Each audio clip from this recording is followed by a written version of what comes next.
Moin moin! Pladütsche Geschichten und Riemels gehören zu Weihnachten einfach dazu.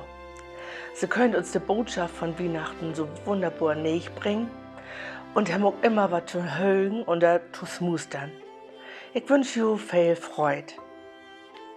Weihnachten steht für die Tür, kloppt bei dir an, mit Tannenbaum und Freud ob er.